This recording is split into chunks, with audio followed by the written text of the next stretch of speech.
This is Optimus Prime, and you're listening to All Things Transformers with Steve Megatron and TFG1 Mike. Transform and roll out!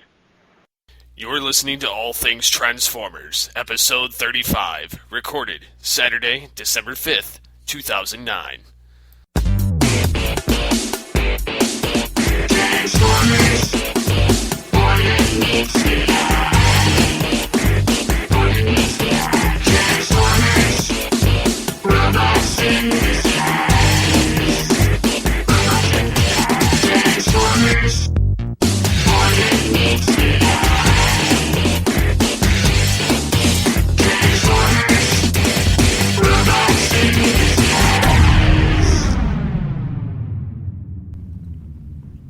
Hello and welcome to All Things Transformers, Episode 35. I'm your host, Steve Megatron Phillips, and joining me as always is... TFG1 Mike, hello. Hello. How are you? Good. Just recorded Headshot. Yes, we just recorded Headshot. Last night, there's a lot of things that I want to do before I die, and last night I accomplished one of them, and people won't find out what that is until next week. Yes. Let's just say a famous voice actor got interviewed by us last night. As we've said before, All Things Transformers is kind of going more of discussion ways, but we will be bringing up some news items. There really isn't a whole lot. I'm just mainly looking at TFW. I know Pia has gotten a hold of Transformers Animated RC and Cybertron Mode Ratchet. They both look very awesome. I can't wait to get those figures when they eventually go to general release. There's an There's an article on here. Mighty Mugs Wave 3 released at U.S. retail. 2005 board's member Clone Manager reports that the latest wave of Transformers Mighty Mugs are finally hitting U.S. retail. Latest assortment consists of Jazz, Shockwave, G1 Jazz, G1 Shockwave, Movie Bumblebee, and Movie Optimus Prime. And it is exclusively available through the Diamond distributors and Toys R Us stores. The sighting was made at a Toys R Us in California. If it's exclusively available through Diamond and Toys R Us, oh boy. I have a pre-order on BBTS. Maybe BBTS has a deal with Diamond, that they're their online seller or something, because I know that I have a pre-order for Shockwave on their website. It doesn't really matter, because a couple of weeks ago, before they actually hit retail, there was a posting on Cybertron.com about a eBay auction for the exclusive 2009 wave of Mighty Mugs. And I bought one, and I've already paid for it, and it's should be coming in sometime this week or next week. I'm not really sure. Awesome. It's coming from, like, Taiwan or something. But it is the actual, like... for people who listen to Toycast, Protoman points out that for people in Canada, they don't get the packaging that we get here in the U.S. with each character on the boxes. They just get like an Optimus Prime packaging, which is kind of sucks for the Canadians. But I looked at all these, and they are the U.S. packaging with the covers and stuff. We may be running contests either on Toycast or here or whatever. I may give away the movie Optimus and movie Bumblebee, because I just don't like them. I don't know, Mighty Mugs, people have heard me say it on Toycast before. They're for collectors. They are for, people who are into G1 and stuff like that, and I just don't think that they should apply the movie aesthetic to a Mighty Mug. It just doesn't really appeal to me. I understand they're trying to cash in on Revenge of the Fallen, which, that's more than fine. Coming up in January, we will have The Beast Unleashed. We're going to be recording the episode 0 for that next Thursday. It will be out next Friday. And yes. The interview for that we did last night will be out next Saturday. I was going to ask you something. What the hell was I going to ask you? Damn it. Lost my damn train of thought. Yeah. So, anyways, I think we can go into the discussion now. Yes. the discussion today is going to be our favorite overall Transformers cartoon characters. And this is specifically cartoon characters, has nothing to do with their comic continuity or anything else, and we're going to go by series. We each picked 3 out of each series. The series we are going to be covering or talking about is Generation 1, Beast Wars / Beast Machines, since technically they are the same show even though there's different characters, and Transformers Animated. You can go first. What's your first G1 favorite character? Well, my first favorite G1 character, even though I'm a Megatron favorite anyway. I think I know where this is going. I have a feeling that Optimus Prime would have to be my favorite of that show. Mm-hmm. Just because he's the most noble out of all of the Autobots, and he obviously puts himself in the line of fire more than he lets anybody else go. Mm-hmm. I would have to say he's the most awesome leader out of all the shows that I've watched, especially Transformer related for the Autobots or Maximals or whatever. Yeah, I would tend to agree with you because that was my actual first character as well. There's just, I know when Peter Cullen, I know when he's been interviewed, he said he was approaching like a John Wayne type of character feeling for G1 Optimus. And I don't know, he just doesn't seem like someone who would do something wrong because it was the easy way out. He's always this altruistic leader where, you have to do the right thing. And he'll take the hard road if he has to. Yeah. Which he does a lot. He got blowed up real good. Should he let himself die for the cause? Yes, exactly. So, I mean, yeah. And, a lot of our characters may or may not cross over, so, like, Optimus was one that we both enjoyed, so I'm not going to go into a whole separate discussion of him. My second character, his... Rodimus Prime. You can call him Hot Rod, Rodimus Prime, whatever. I have always been a fanboy of this character. It just, it's about really his story throughout the cartoon. Well, he started in the movie, but I mean, throughout the cartoon, he's basically a kid in an adult's body, and he has to learn, the hard way and make the hard choices. And I think, he does that very, very well. And, even though we all know the Matrix is just a plot device, I think it's really, really cool. Just the way that they portrayed his character arc. Yeah, I like him as well, but I wouldn't say that he's in my top 3. Yeah. My other top character I would have to say is, of course, G1 Megatron, because, let's face it, without him, my other favorite Megatron would not exist. Exactly. So, I definitely like him. He's a lot more menacing than the other Megatrons, although the Beast Wars one I'll get into in a minute, obviously. But this one, he has that raspy voice. He just has that evil, twisted sound to his voice, even though he's, still bound by some kind of ethics as far as his henchmen are concerned. Yeah. But he's definitely a very, he thinks everything out more so than when he got converted to Galvatron. Yeah, Galvatron was just pure emotion. He just went off half-cocked, whereas the G1 Megatron went all by logic on what he knew and what he thought would, benefit him best. Yes. My final one for G1 is Soundwave.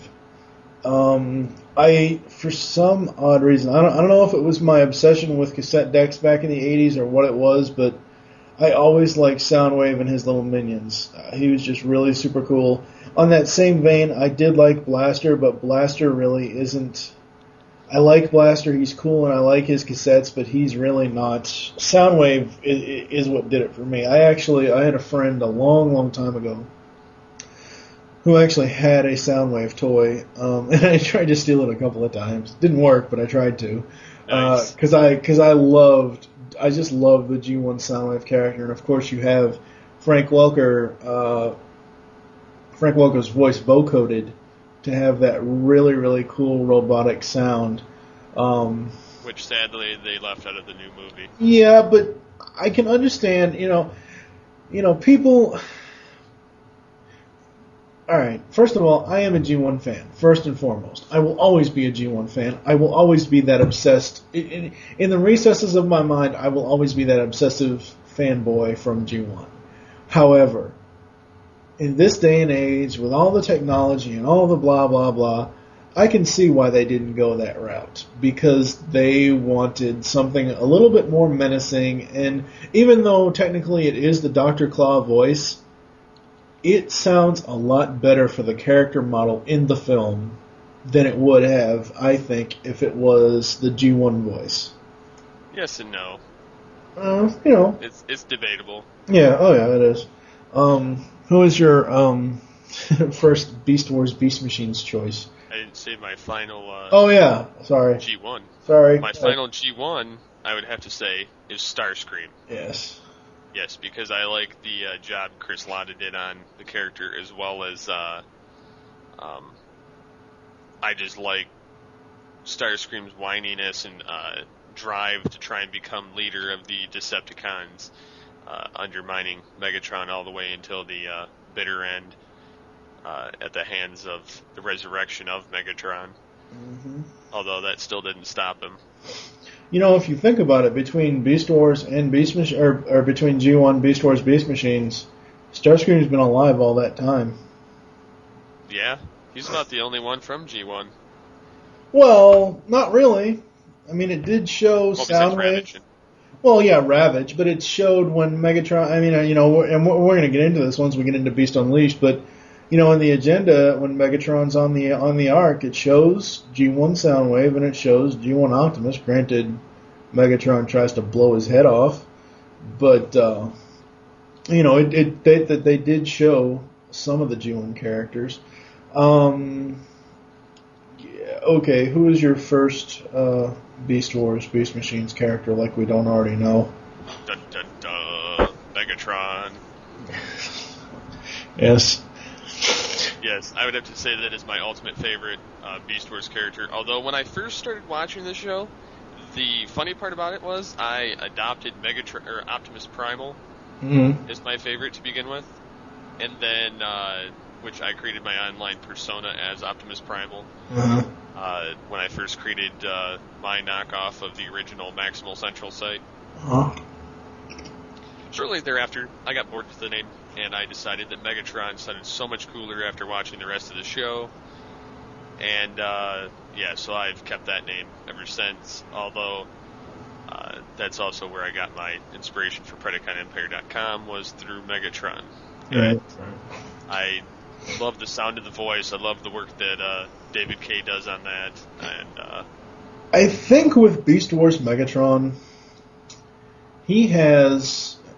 And again, Beast Wars and Beast Machines, it's time travel. Well, in Beast Wars, more specifically Beast Wars, it's time travel. Whereas... Time and space. Okay, well, whatever. I'm just going with the flux capacitor because it's just easier to deal with time than space. They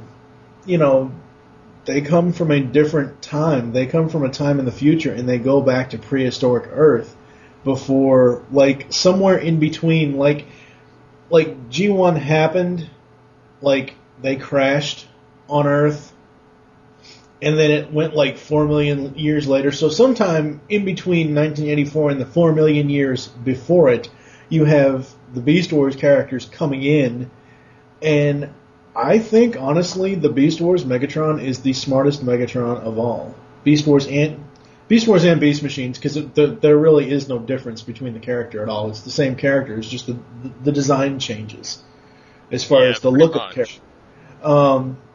He is probably the smartest Megatron in the entire cartoon series, I think. Yeah, I'd have to say he's the most devious, because if you look what he does in Beast Machines, yeah, taking it so much farther than any other Megatron has gotten. Oh yes, I've gotten a few. We've mentioned before that I don't know if we actually mentioned it on air. We've mentioned it off air to each other that we're going to have custom art for each episode of the Beast Unleashed podcast, and I've gotten a few shots of the mini Megatron, and you should know what I'm talking about from Beast Machines when his spark. Oh, yes. Yeah. Yes. Yes. I understand. Yes, exactly. Yeah, I'm trying not to give too much away because we're going to be discussing it at some point. For my first Beast Wars Beast Machines character, honestly, I'm really going by design of the character. I mean, I like the character obviously, but when I was writing these down, I was going for more of the design of the character, and I do like Optimus Primal. My favorite version of him in this, though, is Optimal Optimus. I think that is just one of the greatest designs for that character yet. I did like the Transmetal Optimus, the Blue Ape. I didn't really like his alt mode, though. I don't know. I don't know. I just didn't like it. But a giant blue ape on a Sky Surfer, heck yeah. But Optimal Optimus, he's pretty much a giant version. Like if you took G1 Optimus Prime and enlarged him by 600 feet, really. I know I'm probably exaggerating on that number, but I don't know. I just, for some odd reason, I always like the Optimal Optimus design better, and Optimus Primal is probably, outside of Cheetor, Optimal Optimus, or not, just Optimus Primal in general throughout both Beast Wars and Beast Machines, has the most character development outside of Cheetor, and I'll get into my Cheetor discussion here in a minute, or after you do your next one, but because he's basically in Beast Wars, he is a war commander, whatever, and then in Beast Machines he has to deal with his failings from what happened at the end of the Beast Wars, and he has to find a balance, obviously, between the technological and the organic. I don't know. I don't know. I just, for some odd reason, that design for Optimus Primal always just, I just always liked it. Yeah. Who's your next pick for your favorite character in Beast Wars, Beast Machines? I would have to say Optimus Primal is my second favorite because he's, obviously the complete opposite of Megatron, and they both have opposite views of each other, which is why it's so hard for both of them to try and win. Yes. Because they're on such opposite levels on everything they do. Yeah, exactly. Well, it depends on which series you're talking about, whether you're talking about Beast Wars or Beast Machines, but in Beast Machines, I listened to, I believe it was I watched the interview on the Beast Machines DVD with Bob Skier, and he said that, Megatron is an extremist in his views. He will always be an extremist. He does not want to learn anything new. And throughout Beast Machines, Primal has to learn. He learns and adapts. Like, at first, Optimus starts out in Beast Machines as an extremist as well. Like, it has to be all organic. Because he thinks that's what it is. Or he thinks that's what it's supposed to be. And Megatron is on the opposite side saying, no, it has to be all technological. Or whatever. But Optimus learns as he goes along, whereas Megatron doesn't want to learn anything new. Yeah, Megatron, pretty much after he's gotten control of Cybertron, is pretty much shut down mentally. Yes. On anything new. Yes, exactly. My next pick it's Cheetor, but one of the ones I like the best right now, since I'm watching Beast Wars, is Transmetal Cheetor. I liked him the best I like that design of him in the best in the Beast Wars cartoon so far. Cheetor is basically Rodimus Prime, Hot Rod / Rodimus Prime of Beast Wars Beast Machines.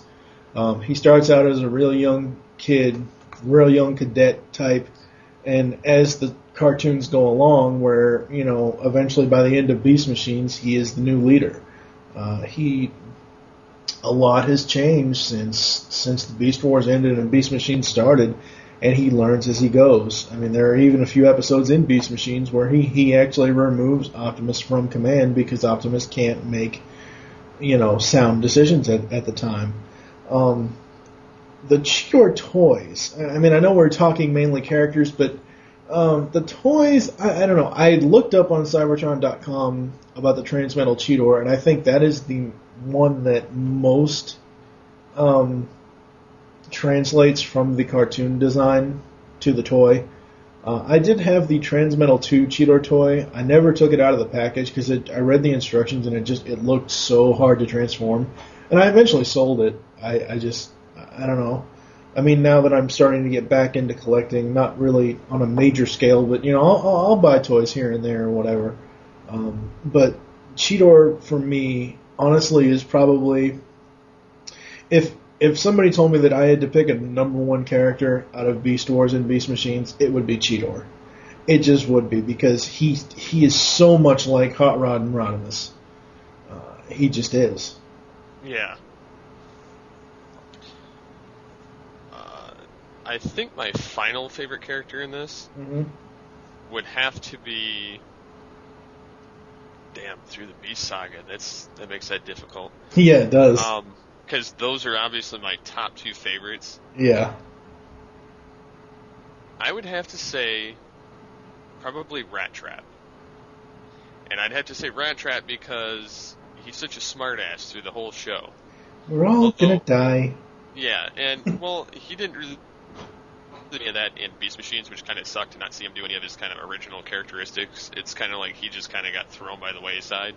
Well, not really. I mean, he evolved too, but I mean, he more so took on just kind of just a calmer existence. Whereas, like, all the other characters, some got darker, some got, really emotional over stuff, and, but I loved his character in Beast Wars because he was so... he was really sarcastic, and he knew how to undermine everybody, including some of the Preds, and I loved how he blew away people like Tarantulas. Here's a couple belly bombs with your name right on them, and throws them on his hands, and takes off, and just ingenuitive. And I liked his transmetal form the most. Yeah, his transmetal form was awesome. I do have to kind of disagree with you because even though his character progression wasn't as obvious as Cheetor's was, he did grow from Beast Wars to Beast Machines. He wasn't as much of a smartass. Throughout the entire version of Beast Wars, he's constantly, being, chided by Optimus or Dinobot. I mean, him and Dinobot, they're like they're like two old married people. They just are. But when it comes to Beast Machines, I know the episode. I think it's part of the end. It's not the end game episode, but it's in that final 3 episodes. He has to save Botanica, and he finds a way to do that, but it's going to compromise the shields that they're trying to protect the giant Megatron floating head that they've taken over. And he's like, screw it, I'm not going to lose you. We need you. Blah blah blah blah. So he saves her. And then, of course, Cheetor and Optimus like, what, Rat Trap, what did you do? I did what I had to do. And he doesn't apologize for it. No. He doesn't, because that's never been his style either. Well, but that's a huge character trait for him, that's a huge character development for Rat Trap because, yeah, throughout Beast Wars so far, yeah, granted I'm only into the end of Season 2, but he will help save people, but not very often. Yeah. In Beast Wars. In Beast Machines, he grows, but it's not as noticeable as, say, Cheetor's is. I don't know. Are you done talking about Rat Trap? Yes. Okay. My final one for Beast Wars Beast Machines is Jetstorm / Silverbolt. I liked the Beast Wars version of Silverbolt a little bit. Wasn't too thrilled. Now, Silverbolt, did he change in Beast Wars at all? I know he is a Fusor when we first see him. But after that form, did he change at all? In Beast Wars? Yes. No. Okay. I don't really like that form of him. I just don't ask me why. I don't like it. The robot version of it is okay, but the Dog mode. yeah, the bird dog mode just doesn't really do it for me. The one thing I do like what they did with him is they actually gave him a theme like the dun dun or and I will be grabbing some of that audio and we can put it into the show once we start Beast Unleashed. But I really liked Silverbolt once. Actually, I like Jetstorm as well. Jetstorm in Beast Machines, who would eventually become Silverbolt. Jetstorm is one of the evilest jets that I've ever seen in a Transformers cartoon ever. I mean, he even outdoes Starscream for the most part. I mean, he is just one of those. He's like a sick, psychedelic sadist who. Yeah, he's pretty twisted. Yeah. The only thing I don't like about his character model is his Mouth? No, not even that. On the plane, on the alt mode, not the robot mode, the alt mode, he can turn his neck like a fucking duck. Like his cockpit, it can turn from left to right. That's just weird. I mean, it's not like so overpowering that it makes me hate the design. I don't hate the design at all, but I don't know. It just weirds me out. And then once Black Arachnia figures out that he is Silverbolt and she gets him to be reformatted, I don't really like the eagle form of him, of his Beast Machines alt, but I like the robot form. The robot form is just awesome. I don't know if it's the fact that he has a purple face or what the deal is, but I like his Beast Machines form more than I did the Beast Wars version for Silverbolt. Yeah, I'd say that kind of annoyed me too, but not quite to the point that I hated him. But, Yeah. Who is your final one for Beast Wars? Oh wait, didn't we already do that? Yeah. Oh. I'm not thinking today, ladies and gentlemen. I not think so well. Yeah. What that? I didn't do it. Leave me alone. Where's my name, George? Yeah. I done a bad thing, George. My first character we're gonna move into Transformers Animated. I picked 3 characters that we all know them, but they're not the obvious choices. My first character is Shockwave. Okay? Now, let me explain. I understand why they set up the long arm / Shockwave thing in the cartoon. It's a story plot point. I get it. However, I wish that they would have just left the long arm crap alone and just had him be Shockwave. This Shockwave is way more vicious and vile and scheming, but at the same time, he's still loyal. He's always had that loyalty to Megatron. Like the original G1. Exactly. They're almost identical, and in fact, they are pretty much identical outside of their alt modes, because Corey Burton voices both characters. Corey originally voiced G1 Shockwave, and he came back to voice the Transformers animated version of him.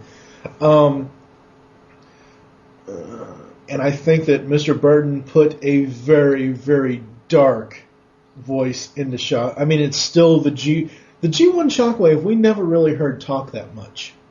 I mean, he wasn't.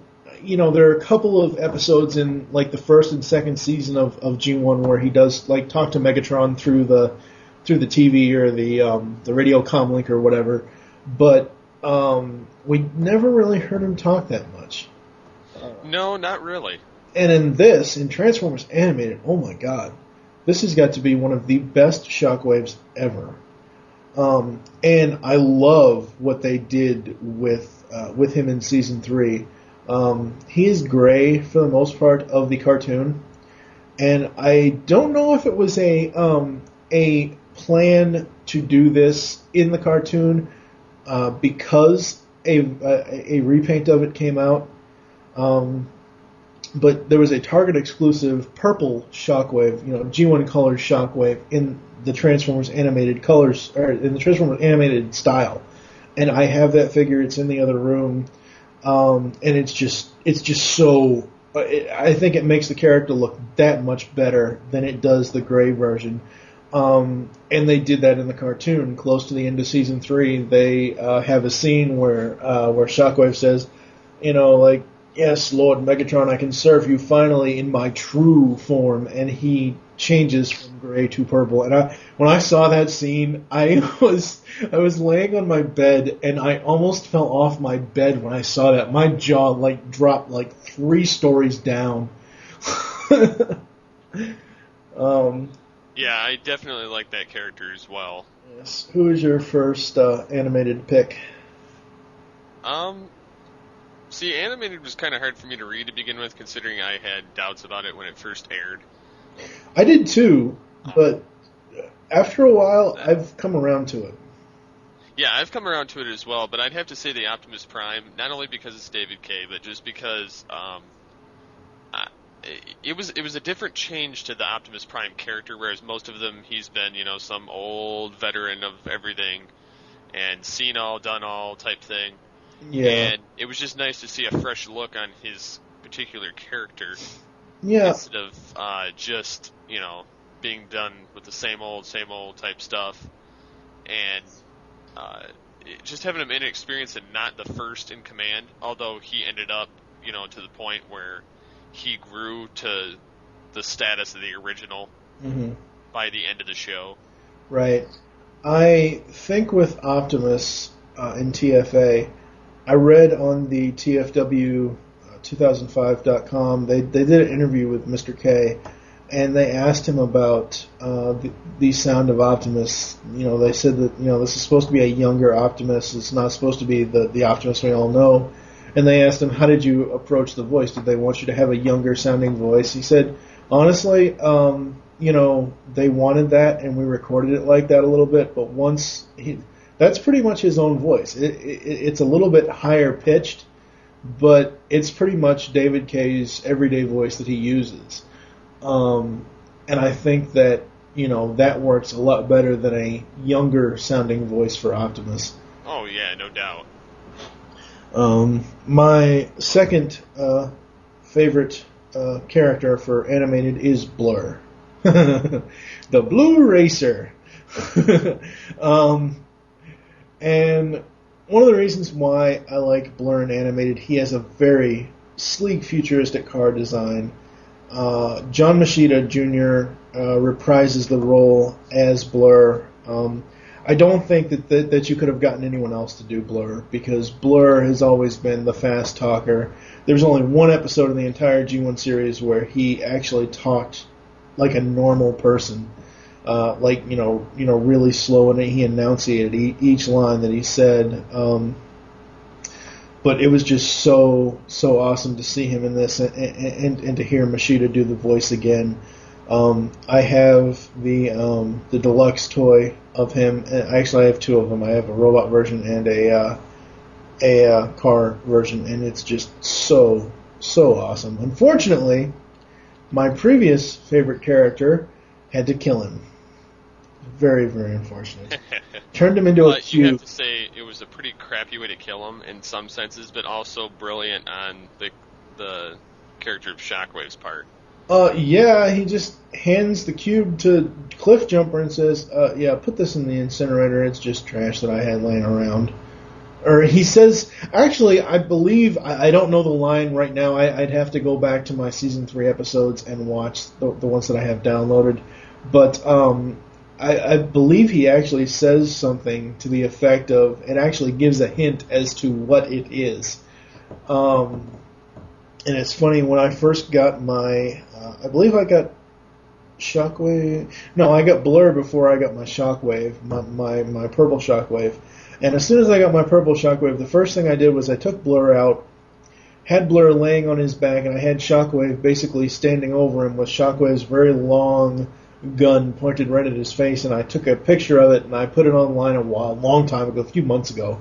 And I said, this should have been the original 2-pack. because the Target exclusive Shockwave comes with Activator's Bumblebee, and everybody knows how I don't like Activators. They're just too small for me. But anyway, who is your final character for animated? I would have to say that I'd have to agree with you on Blur. I actually liked Blur a lot in this show, even though he wasn't featured very long. Yeah. But yeah, definitely I'd have to say Blur. I'd have to also say Megatron. Yeah. Just because, and it was different to see him play this type of role and have a different voice, you know. But I thought it did fit the character very well, and I actually was very pleased with how he came out. Yeah, it's Corey Burton doing the voice for Megatron as well, and he just knocks it out. I mean, this is probably the most vicious sounding Megatron, even beyond Beast Wars Beast Machines. Just the way the sound is in the voice. Yeah, I could give that to you because I mean, he had more of just kind of a grizzled sound, whereas the other Megatrons didn't really have that. Yeah. It was more of a embittered, you know, version of Megatron, being that he was the one that was crushed by the Autobots instead of pretty much the other way around. Mm-hmm. So I mean, yeah, he was a pretty badass and pissed off version. Yes, and I really enjoy his alt mode. First of all, they got the G1 gun sound for his fusion cannon, which is just awesome in itself. His alt mode is like a helicopter / jet thing, and it's just great. One of the best alt modes I've seen in a while for Megatron. So yeah, I think that takes it up. Yes, that pretty much does it for this episode of All Things Transformers. I'm trying to think. I haven't written up an ending for this show yet. You can follow us on Twitter. My name is TFG1 Mike. Yours is SCP-21. Yes, you can also email us at tfg1podcast@gmail.com or steve@geekcastradio.com. You can call the voicemail line 502-526-5821. And I think we are going to sign off with this. You're a persistent little Autobot. My name is Optimus Prime!